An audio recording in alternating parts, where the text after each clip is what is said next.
Now our next speaker is Guy Needler, and he's one of our authors. How many years has it been now? It'll be 5 years in December, actually. 5 years. Yeah. We have now done 4 books by Guy. And in the beginning, you were so shy and quiet, you didn't want to say anything. Now I can talk for England. Yes, his first book was The History of God. And you're like an engineer, aren't you? That's right. So for an engineer to come out and tell people he's talking about the history of God, he was a little shy about it. You were a little worried about what they were going to say at work, too, I think. Well, absolutely. And also, it doesn't quite mix, does it? When you have something which is specifically materialistic compared to something which is specifically ethereal, it doesn't quite mix. And I think when it all happened, they was looking at you like, what? Where have you been hiding all this? But then after that, he wrote, I thought The History of God was enough of a mind bender, but then he went beyond that and he wrote Beyond the Source. And you're going to be talking about a little bit about this in the beginning, or not? Yeah, there's a little bit of my history at first, and then we'll move on to the latest book, which is Avoiding Karma. So, and then he went through 12 different, what you want to call them, levels or entities? Oh, the source entities, yeah. They are the, if you like, God's peers. And they have their own way of evolving and creating their own multiverses and populating it with their own entities to accelerate the evolution of themselves and their creator, the origin. So he's going through the first 6 in book 1.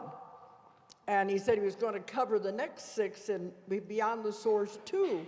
And I said, if your brain holds out, because talk about mind-bending stuff, and everything he was getting was so complicated. I said, I don't know if your brain can keep up with this. But he's written those 3 books, but the one today is more down to earth now, or metaphysical earth. Well, it's good that you're all awake, I hope. We're going to have some audience participation. But he has just now given us a 5th book that we'll be probably putting together this next year. Yeah, that's right. The next book's called The Origin Speaks, and it's almost like Beyond the Source Book 3, but it's not. So this will be the origin, the one that created our God. So, I mean, talk about deep stuff. But that's for next year, though. So you were like a sleeping turtle, I guess you would say, sleeping giant when I first met you. Didn't know he had all this in him. Okay, now Guy Needler from England. We brought him over from England. Thank you. Okay. And he's also going to be on the cruise. Yeah. Okay. Yes. Good morning, everybody. Are you all aware and awake, or aware and hoping to be awake? Okay, fantastic. I apologise for my bright T-shirt. It's nice and sunshiny outside, so I thought I'd reflect the sun that's without and within. Okay. So what I'm going to do first is give you a short history of my awakening, something I give at every conference or every lecture I do. And then I'm going to go into the information, or should I say, the overall understanding of what the latest book, the Avoiding Karma book, is all about. Okay. So I've been involved with metaphysics from a very young age. I can remember being 4 years of age and being able to see things that weren't there in terms of the visual abilities of my mother and my father. And so I was seeing things and understanding things from a very short age. And I can remember being given a book by somebody I started working with when I was a teenager, and it taught me how to meditate. And so I meditated day in, day out. Well, should I say, in the mornings and the evenings is more correct. And during those meditations, I was starting to pick up lots of information. One of those morning meditations, I noticed I was being observed, and there was 4 white-robed individuals came to see me. And they said that what I was experiencing was right, what I was researching into was right, but it wasn't the right time for me. And so basically from that point onwards, my meditations dropped right off, my understanding of metaphysical things and spiritual things dropped right off, and I became what everybody else is, a very normal individual. I went to work, I practiced my Aikido, I progressed through the ranks at work, became middle management, went to night school and gained 2 master's degrees and became a chartered and European engineer. And I met my wonderful wife, and we bought a house, and basically we were doing everything that was materialism, doing everything that everybody else does, totally asleep, but thinking I'm awake. And so it was only later on in my life, around about the 1990s, when a student who became a friend later and is now helping me with my work, said that she was going to go to a Reiki share night and would I be interested. I initially refused about 3 times.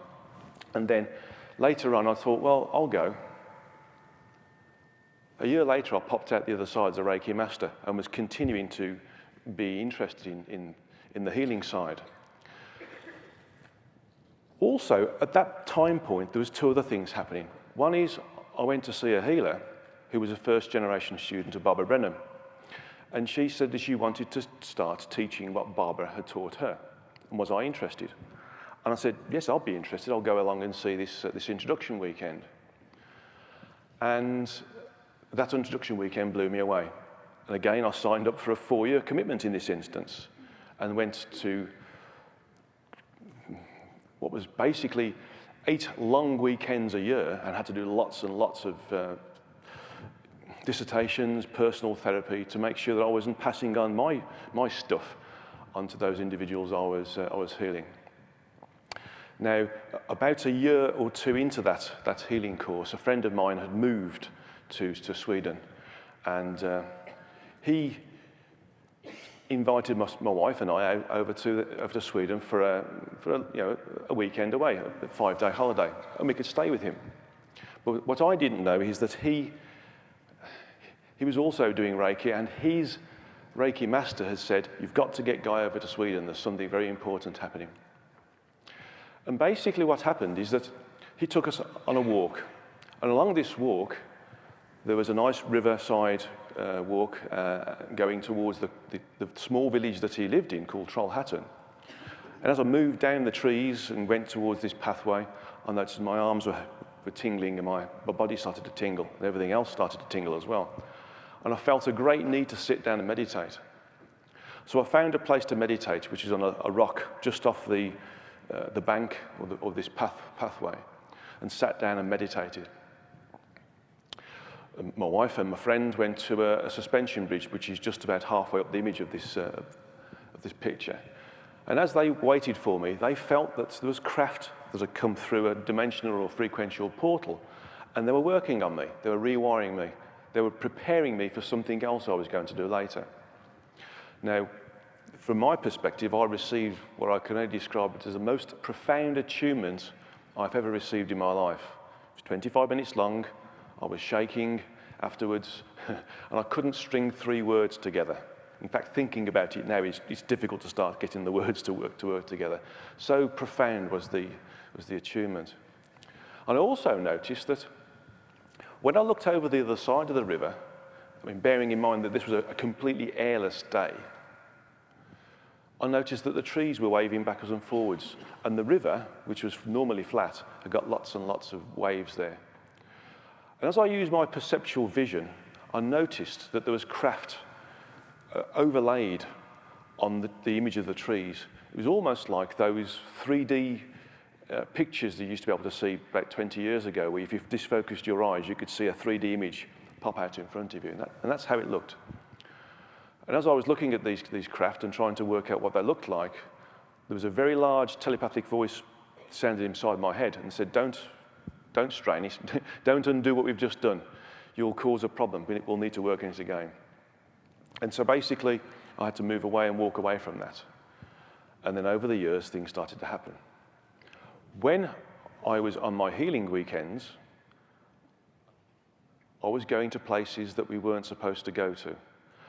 During the Brennan Healing Science, we were taught to use the chakras to open our chakras, and which brought us up the frequencies so that we could affect healing on different auric layers associated with those specific chakras that they're aligned to, and perform other forms of healing. But some of the students I was with were saying that they were seeing some strange or disturbing images, and they were getting a bit freaked out. And my healing instructor told me off several times. In fact, there was one particular reprimanding I had that I didn't feel was justified, that set me on a different course. I thought, okay, I'm going to behave myself in class, but outside of class I'm going to work out what's going on. I'm going to try and understand where I'm going to and try and get there in a robust way. So over a period of 3 or 4 years, I developed a structure. I started to understand how to move up these frequencies, going beyond those frequencies associated with the auric layers and the chakras, and start to map out what was there. And I noticed that over a certain frequency level, level 14, that I was in contact with other entities. And some of those entities gave me some information. The first one, Byron, initially presented itself to me as a dragon entity. It tried to scare me off. It said, you shouldn't be here.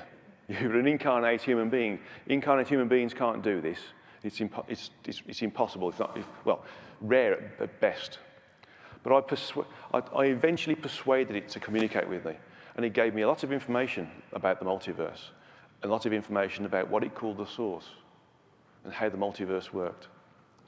And as I continued to work with this entity and other entities, I started to get able to go further and further up the frequencies. And I noticed that when I was on holiday, for instance, I could get in contact with other beings as well. And I'll come back to the aliens in Crete later. But basically, I started to realize there was a much bigger entity that was in the background. And I asked it to communicate with me. And it said, well, this is an aspect of, this is a small part of what you would call God. I am your source, I am your creator. And I entered into a dialogue with that entity, and it gave me information about what it is, what it's doing, why we exist, and the reasons for our existence, and how we're helping it with its own evolutionary progression. And then I started to go further and further up the frequencies. I noticed a much bigger being that announced itself as the origin. And that it explained that it created our source entity, our God, and 11 other gods, source entities, the co-creators, as I've been told to call them, the real co-creators, the true Elohim. And that they've all been created with a single purpose in mind. And that single purpose is to experience, learn, and evolve, and pass that evolutionary content onto the origin, so that it can evolve as well. And we're all doing the same thing, but right in the grassroots level, right in the pile of the carpet, so to speak, right at the microscopic level, where actually the origin nor the source entity could go to. So as we evolve, it evolves as well. And I attained lots of information about that. And as I continued with my meditations, I started to write it down. And eventually, around about 2005, 2006, I realized I got enough material for a book. I looked at what else was out there and thought, this information it's new, it's novel, and it's interesting. Let's see if it can be published. So I eventually worked on a book and created the first book, The History of God.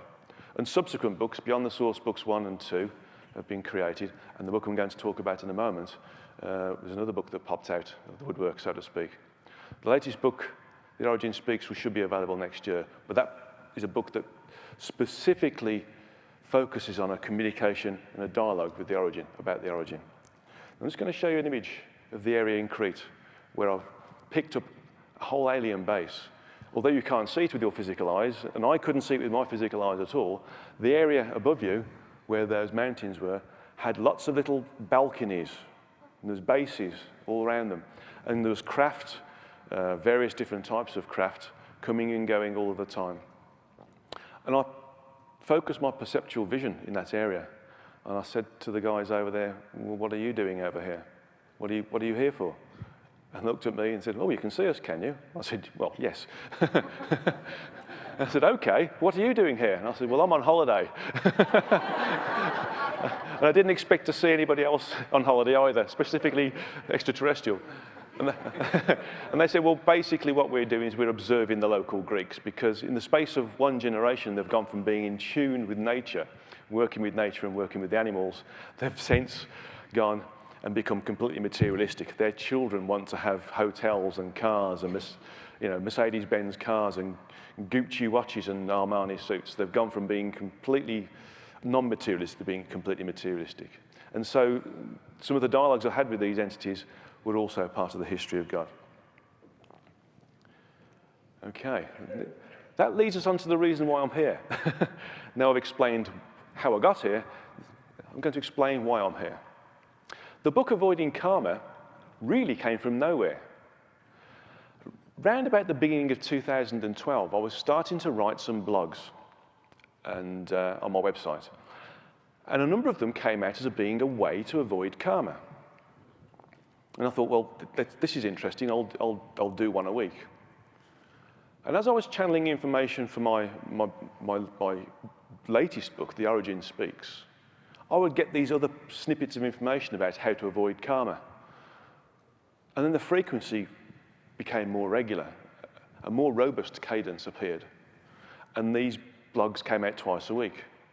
And after about the 35th blog, I started to realize maybe there's something in this. Maybe I should start to consider this as being something that needs to be broadcast to the wider public in a book form, rather than just as part of a transient blog that people see for a moment on their computer and then they forget about.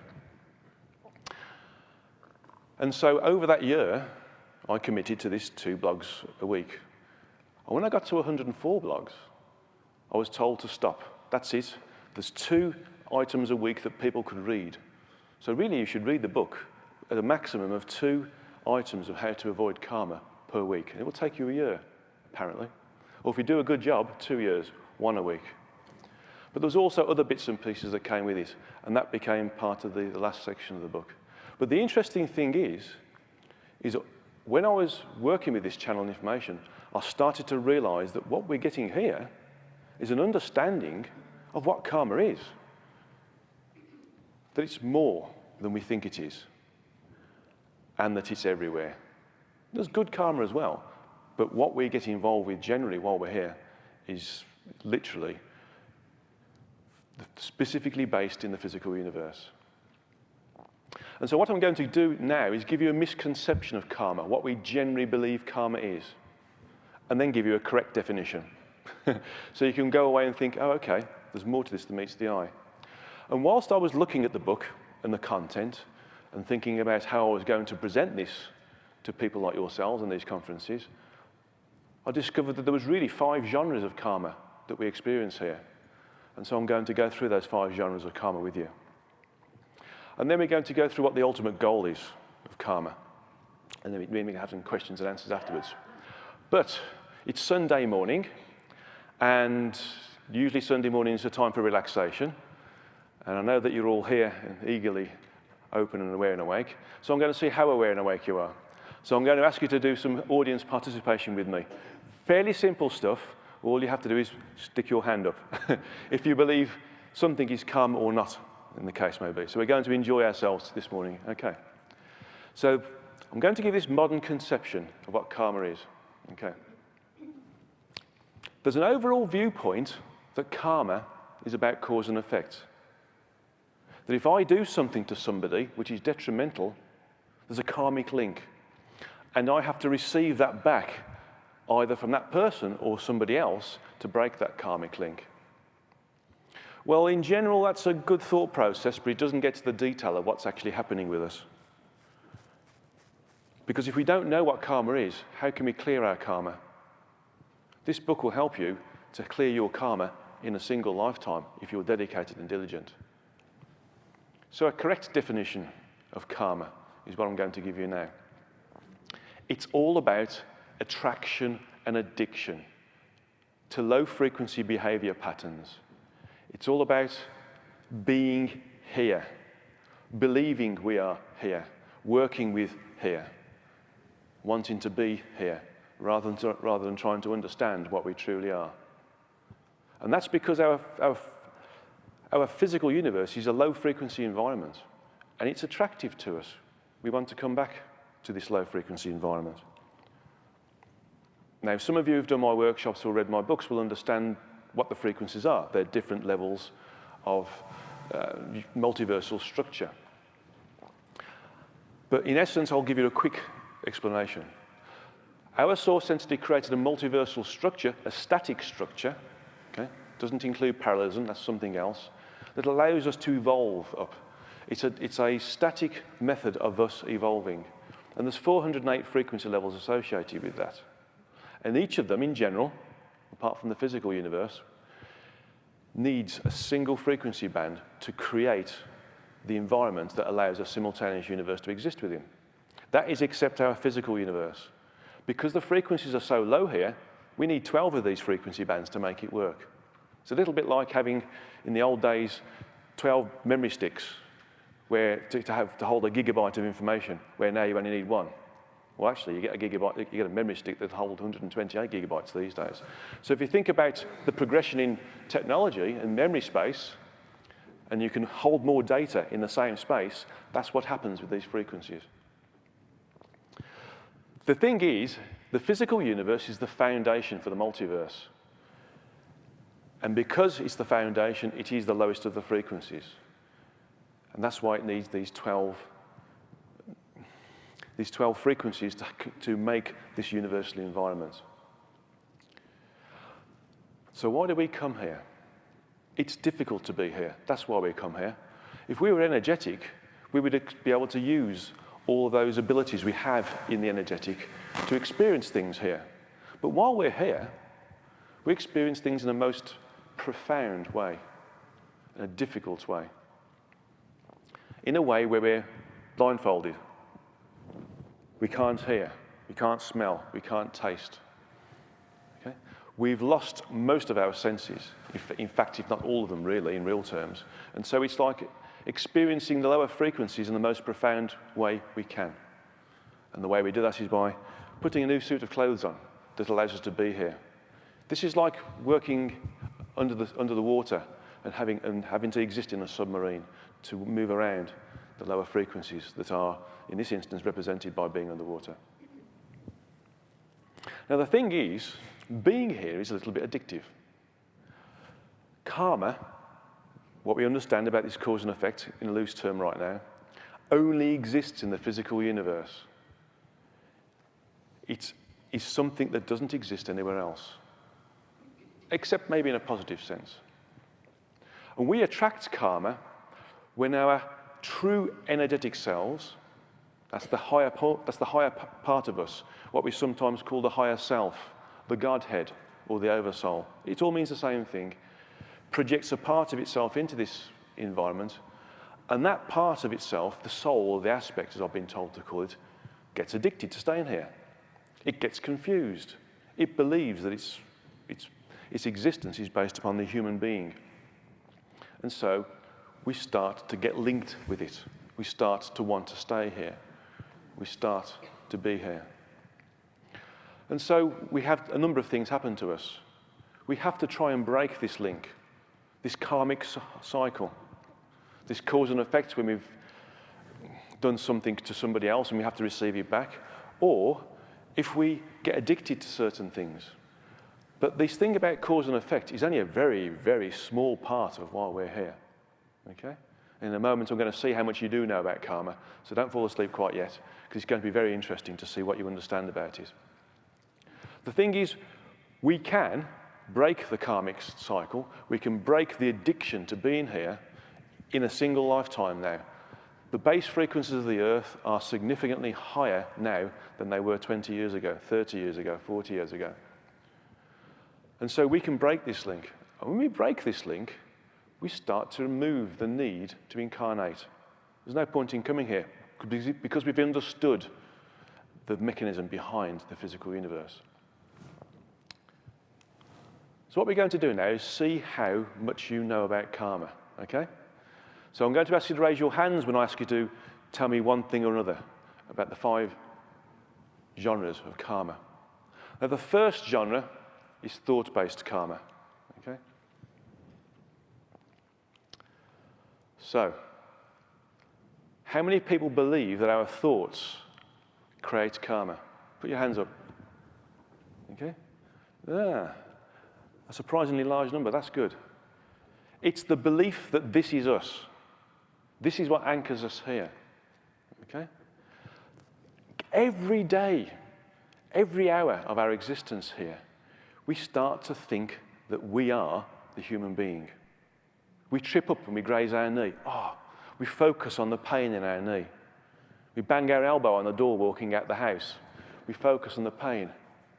Yeah? When we move away from the physical, the pain goes away.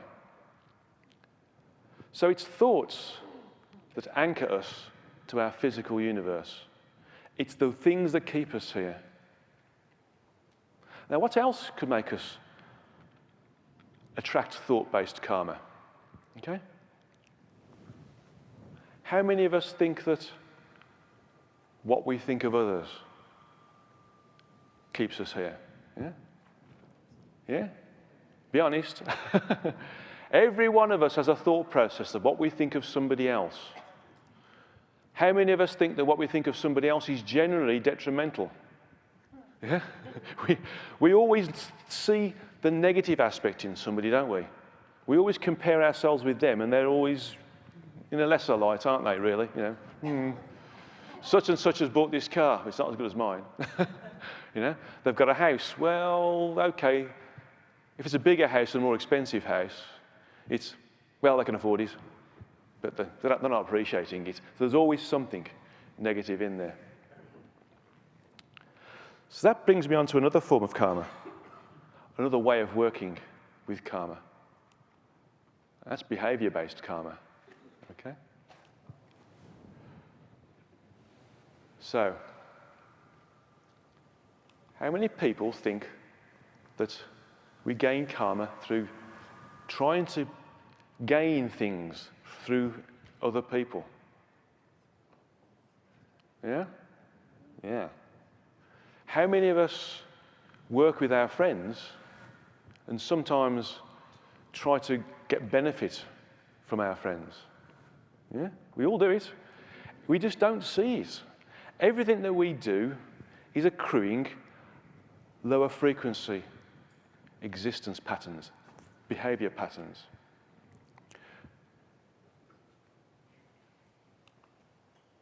How many of you see the worst in others rather than the best in others? Yeah? Hands up. Oh, you're all getting a bit shy now. Well, maybe I do attract karma.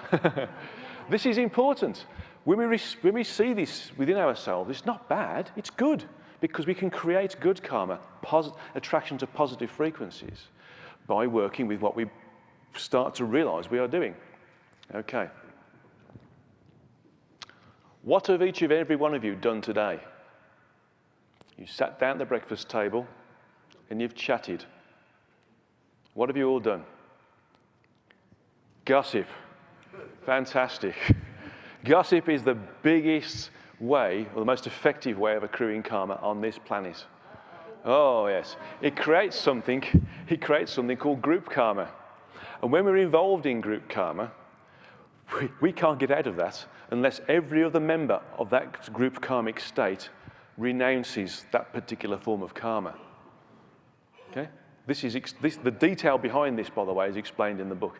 It's important to realize that we get sucked in.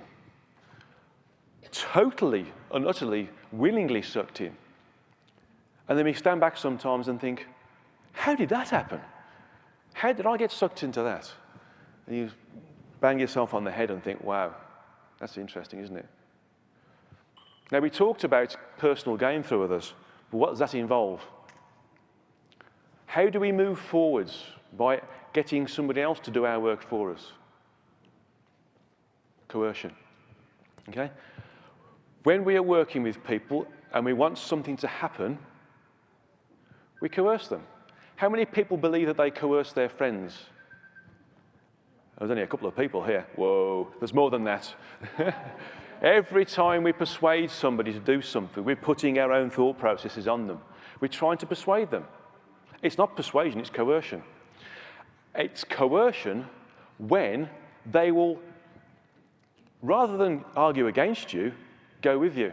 Oh, it's not worth the hassle. Oh, yeah? I'm not interested in fighting this again. Yeah, okay, we'll go. It could be as simple as, rather than going out for a meal, you want to go to the cinema or go and see a football match or a baseball match or something. It's making people do what you want them to do for your benefit. Okay? Behavior-based language. Yeah? What do you see around you when you think of somebody or you see somebody and you say, okay, that person's a low-frequency person. That person's a lowly evolved person. What do they do on a minute-by-minute basis that makes you realize that they are a low-frequency person or they're stuck in the physical? Yeah, well, they talk with expletives, don't they? They introduce swear words, almost every other word or every 3 words. It's the use of unintelligent language. This is some, these poor people, and some of them are backfill people, by the way, or in some cases, backdrop people. Okay, they are stuck in the physical.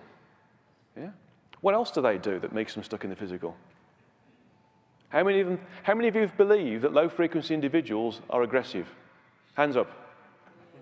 Whoa, that's better. That's got your imagination. Absolutely. They are aggressive. They dwell in low-frequency behavior patterns. They love low-frequency behavior patterns. And, more importantly, their circle of friends, acquaintances, and work colleagues are also of the same low-frequency thought pattern. And so they feed off each other. Each of them justifies each other's condition by this low-frequency thought pattern. Okay. What's another behavior that's considered to be low-frequency? Something about food? Yeah, well, we can come to that in a moment. Yeah. But one of the biggest things is the evasion of responsibility. Yeah? Yeah? How many times have we, and you can put your hands up, have we been accused of something that we've done and then denied it? Yeah, we've all done it, haven't we? We don't own what we do. We don't own things that we think are wrong. We do them still, but we don't own them because we're afraid of people labeling us in some way. We're afraid. And that's a human condition. That's a very low-frequency human condition. Okay. My thing's not working. That's better. So the third genre is physical sensation karma. This is going to be fun. Okay.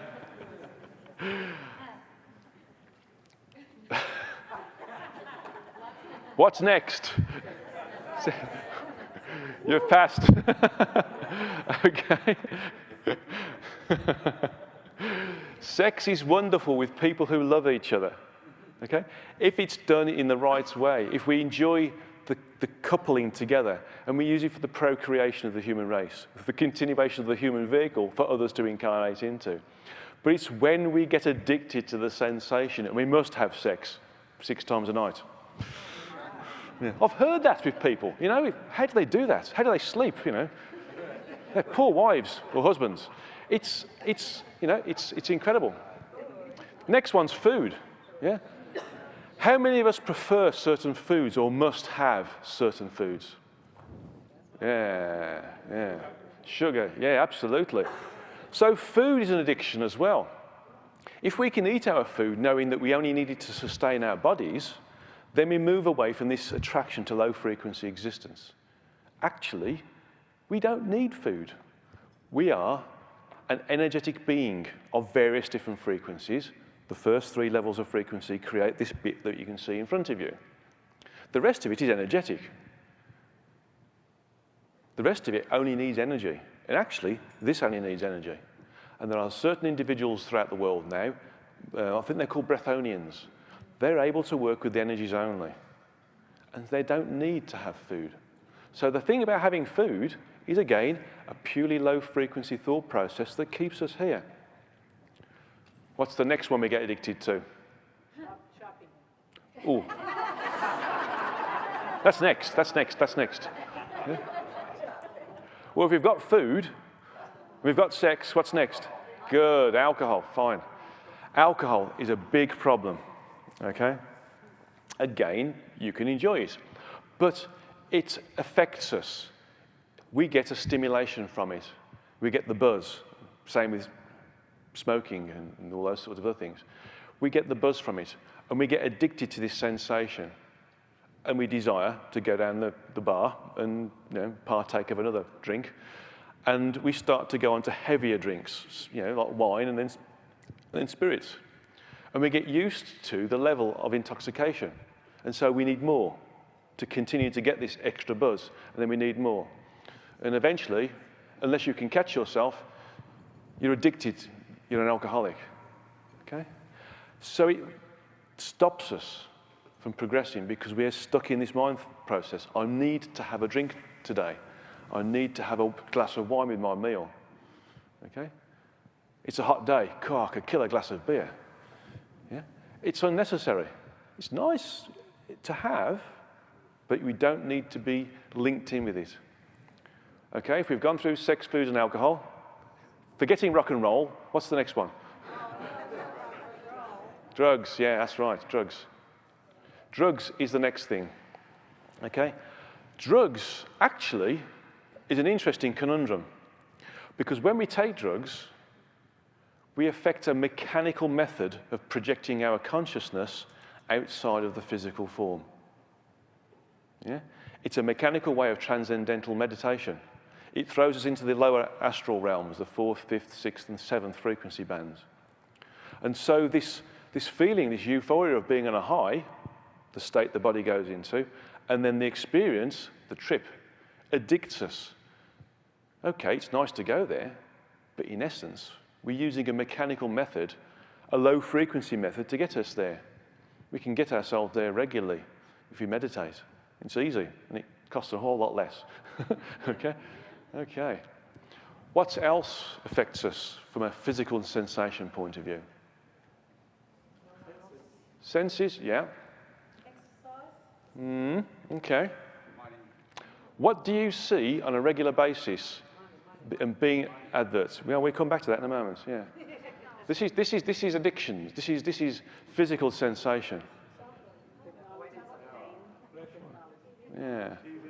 Okay, we can go into those things as well, but what about our body condition? Wow. I was amazed last year.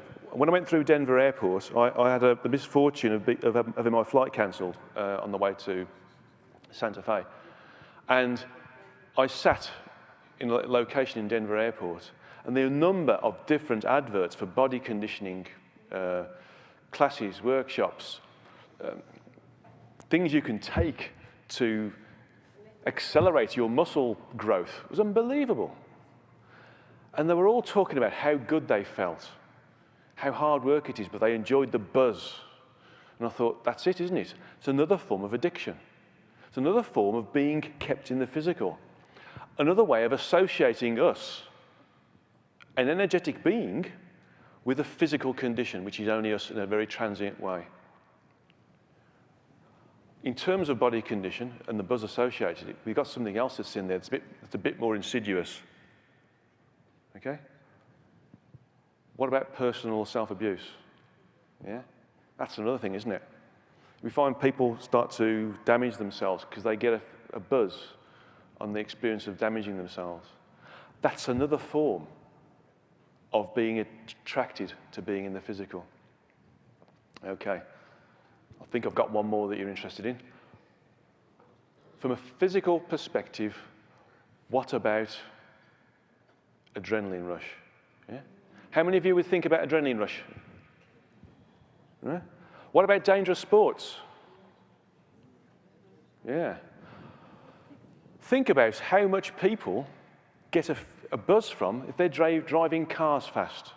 They're racing cars, racing bikes, jumping off mountains in these squirrel suits and getting that close from the edge of the mountain. Okay? Think of that. That's all the adrenaline rush. But more importantly, it all involves being here and doing it here. It's a physical pastime that makes us want to come back. Right. Some of you have mentioned some of the components of the next genre, which is going to be materialism. Okay? This is a big one. Okay. Give me in one word what materialism is. Buying stuff. Yeah. What does it create? What does it do?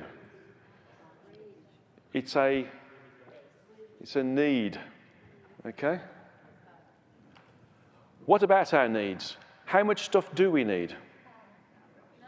Not much. But the problem is, having a needy situation means that we've never got enough, okay? How many of you thought that if I just get this pair of shoes, for instance, not targeting the ladies too much here, because we can use trainers for men, okay, that you'd be happy with those pair of shoes? And then you thought, well, actually, I could do with another pair of shoes, yeah? We can only ever wear one pair of shoes at a time. And not so long ago, we couldn't afford to wear more than one pair of shoes at a time, could we? Because our parents didn't have the money. Jobs were scarce. We were going through various different global crises back in the 20s and 30s. Yeah? But when we have more, we always want more, don't we? Yeah? We're never satisfied. How many of you, hands up, who've spotted yourselves realizing that you thought you were happy with what you got, but then you wanted to have something else? Yeah. That, again, is another way of thinking about being here, about being attracted to here. Everything in the material world, in the physical universe, is transient. We're only here to experience it, to learn from it. So why aren't we learning? What about money? How many of you want more money? Yeah? Oh, come on now. Let's see. Of course you do. There's an old saying that somebody who earns £100 or $100 a week and spends $99 a week is a happy person. Somebody who earns $100 a week and spends $101 a week is an unhappy person. Yeah? So the person who's only spending $99 is happy. That person has enough, doesn't need any more money, because there's actually a little bit of saving there. When you're spending more than you have, then you have to look at ourselves and realize that we're addicted to something somewhere, that we're addicted to having extra. We need more. So what does this create? What other forms of materialism do we have around us? Shopping, collecting stuff. Right. Belonging with things, owning things, to have things with us around us. There's another part to this later to do with status, and some of these things do overlap. But in essence, what we own, what we broadcast to other people, is a form of status, isn't it? We'll come back to this in a moment. Okay? But more importantly, we have a need for various things. Yeah? Now, the ladies will understand this, and I think the guys will now as well. But we have a need to wear certain brands of things. How many of you here are brandless? Ooh, really? Brandless. How many of you, yeah, are wearing something that has no brand? I've got to be careful what I say here. It doesn't have Nike on, or Adidas, or Gucci, or Armani, or Levi's, or Wrangler, or Lee. Yeah? Yeah. Why do we buy things that have got brands on them? Because we want to show off to our friends and everybody else. I can afford this. Yeah? It's part of another part of karma. What about what we own? What about transportation? How many of you got more than 2 cars? Oh, more than 2 cars, great. How many more than 1 car? That's better. Yeah, I've got more than 1 car. Yeah. But it's interesting, isn't it? We only need the 1 car. If we live in a place where transportation, public transportation, is difficult or non-existent, we need to have that car. But it's when we decide that we want 2 cars, and maybe the one's a sports car, or a favourite SUV, or something that we like to be seen in that we don't want to use on a daily basis because we want to save it and make it look nice. That, again, is a form of karma. It's a link to the material world. Okay? It's all to do with needing more, and we don't need to. Okay. There is something missing in this materialism-based karma that we haven't talked about yet, that doesn't appear to be materialistic, but catches us out on a regular basis. Yeah? What do we do on a regular basis, not regular, maybe 2 or 3 times a year, that we enjoy doing outside of work? Right. Vacations. Yeah. What about those vacations? Don't we like to brag about where we've been to? Cool, I've been to the Seychelles this year, it's fantastic. Yeah? I'm going to Egypt. Yeah?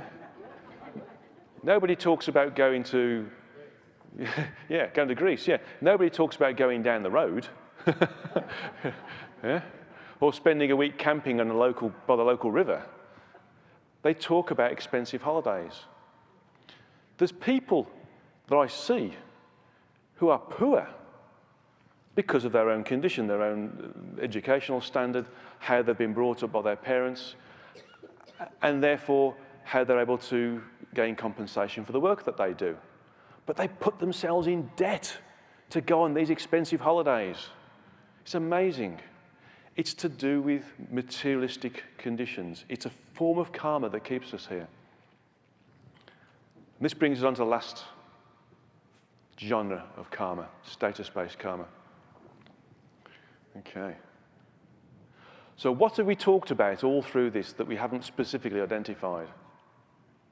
Oops. Oops. There we go. I pushed the button for too long. Yeah. Showing off your personal wealth. We all do it every day.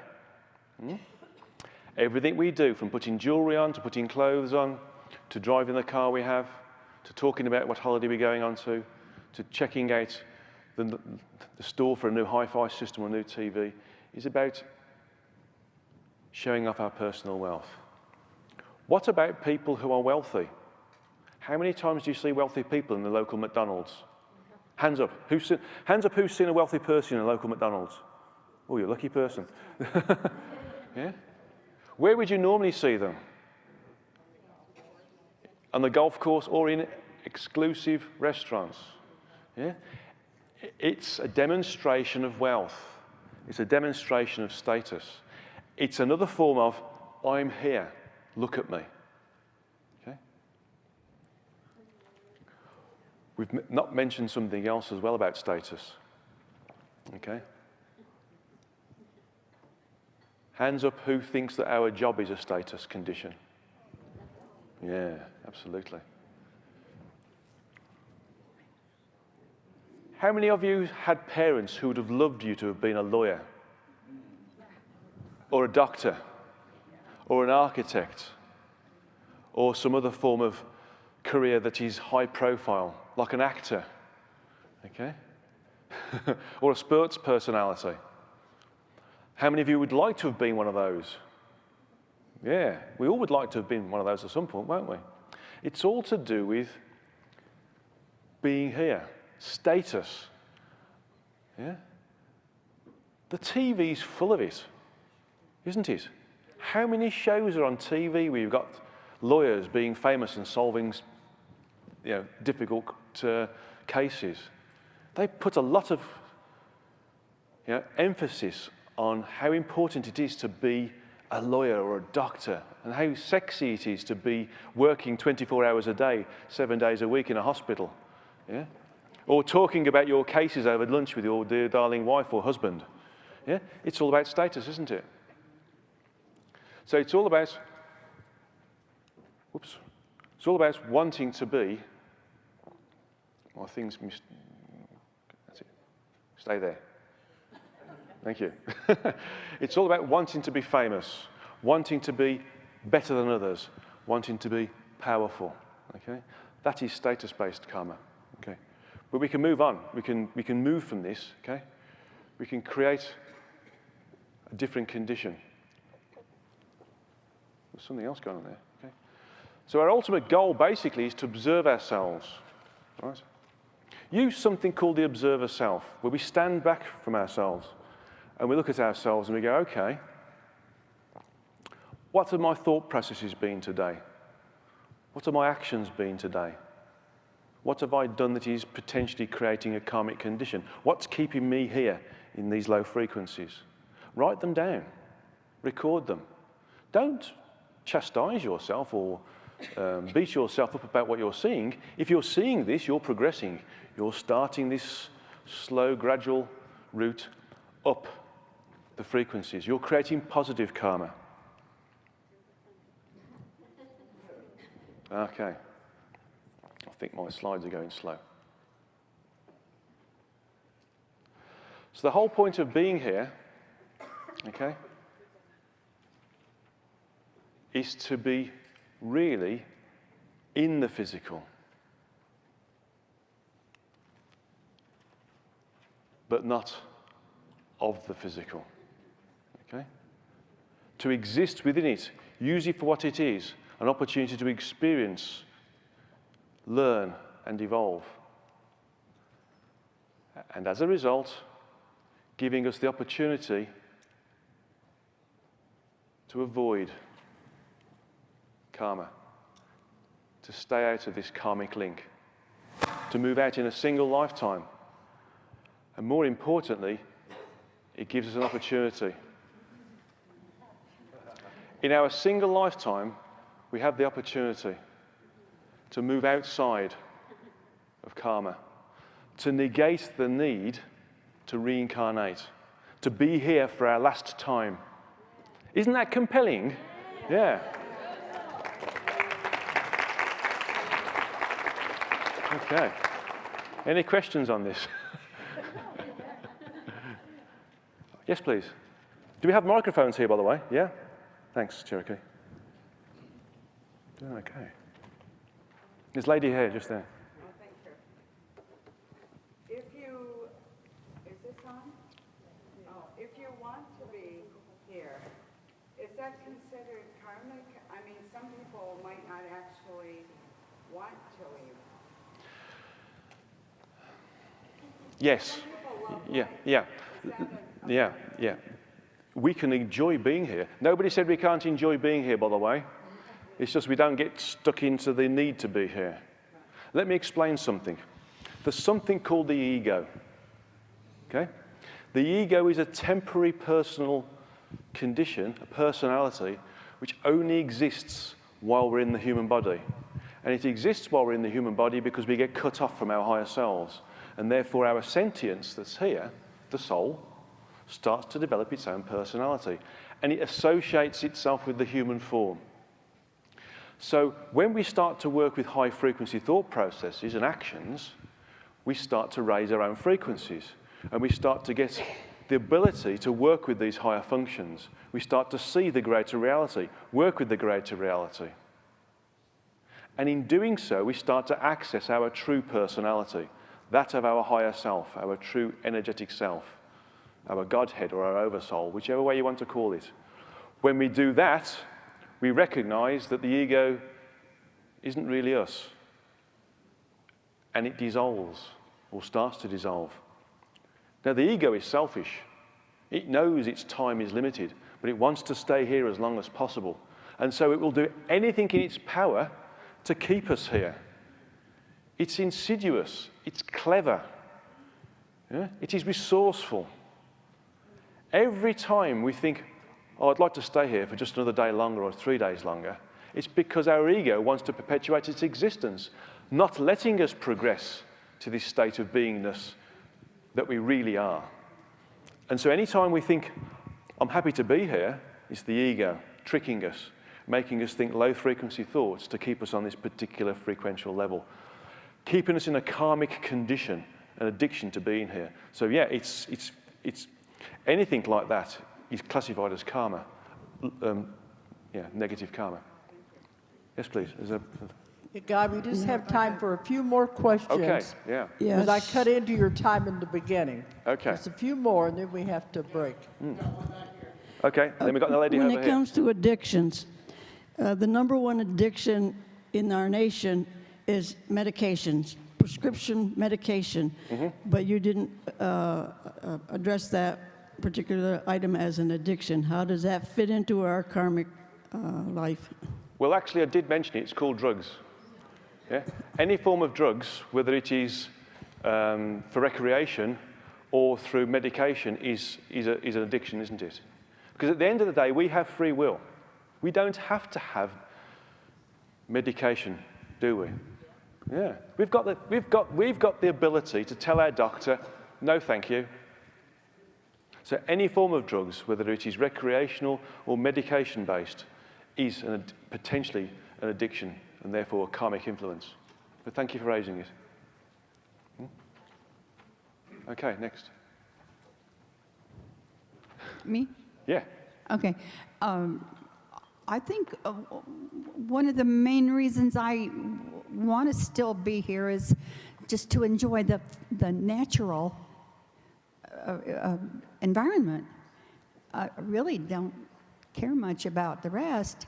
And that's not karma, right? I mean, you're not accumulating karma just from enjoying the sky and the birds and the trees, right? If you need to see the birds in the trees and the mountains and the lakes, then the ego is playing with you. Oh, no. It's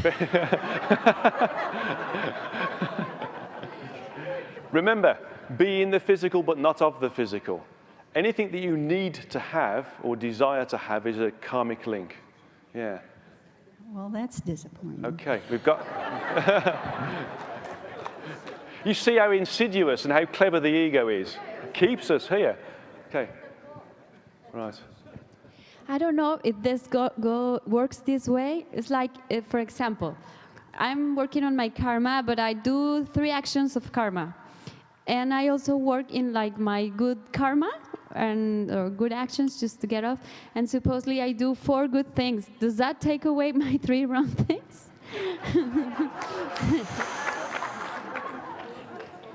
That's a good question.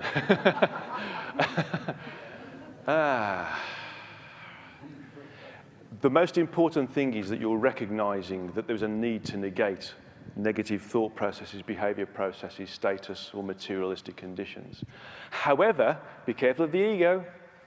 If you think that you can get away with this bit of karma by negating it by doing good stuff, then the ego is also fooling you. Yeah? Look at how many good things you're allowed to do versus how many bad things you're allowed to do. And you'll see that the bad things are probably a little bit more. But be careful. The ego is very clever at confusing us. Okay. I think, I think that's one all more, the time we have. yeah, for just the one more question. person. One Okay. more. This is the last one. Yeah. Thank you. You're giving us advice on how to get out of Dodge, get over this incarnation business and move on. Yeah. And it raises the question of why are we here in the first place? If we typically incarnate a number of lifetimes, what is the purpose? If we move on, how do we know we have fulfilled the purpose for which this whole scene was created? Yeah. That's a good question. And the answer is very simple. If we're evolving through the need to experience, learn, and subsequently evolve, if we negated the need to experience all of our environment that our source created for us, then we're not really experiencing everything, are we? So we come here to experience the nitty-gritty, the lowest frequencies of that environment that our source created for us to evolve within. But also, we need to learn to work with it and not be it, as it were. And that's part of the learning process. So that's why we're here, to experience everything that is given to us as an opportunity to learn and to experience and to subsequently evolve and work our way around it and come out the other side. Think of it as being able to go into a maze and come out of the maze again, yeah? But with your eyes closed and with nobody guiding you and your ears blanked off. It's the ability to move into a difficult situation, work out what's going on, and come out again. That's part of the learning process. And if we didn't do it, we wouldn't be experiencing everything that's presented to us. Simple as that. Thank you.